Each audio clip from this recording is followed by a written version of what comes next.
Hello, today we will guide you through how to see bubble maps on Axiom and Pulse.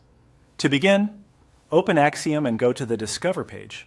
This is the main area where you can browse tokens and market activity, so it's a good starting point if you're trying to access extra visual tools like bubble maps.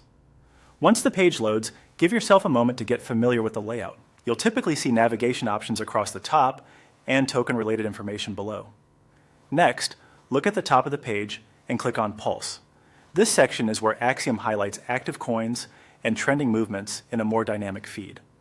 If you've never used Pulse before, think of it as a live view that helps you monitor token activity more quickly. Selecting Pulse will switch you away from the broader Discover view and into the part of the platform where the bubble map indicator is easier to access. After Pulse opens, focus on the list of coins shown on the screen. For each coin, look for a red name that includes a small circle icon. This visual cue is the key detail you need here. Move your mouse over that red name and circle icon to hover on it. In Axiom, hovering over this area reveals the bubble map view or related bubble map information for that coin. Take your time with this step because the hover action is important. If nothing appears right away, try positioning your cursor more carefully over the red label or icon.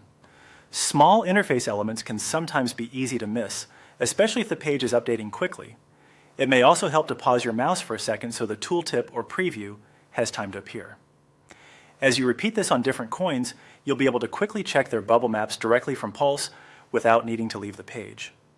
That makes it much easier to compare tokens and review wallet distribution patterns at a glance. A helpful tip is to move through the list slowly, especially if you're reviewing multiple coins in one session. This can make the process smoother and help you avoid hovering over the wrong element. If the page feels busy, just refocus on the red coin name with the circle icon, since that is the exact spot you need. And that's it.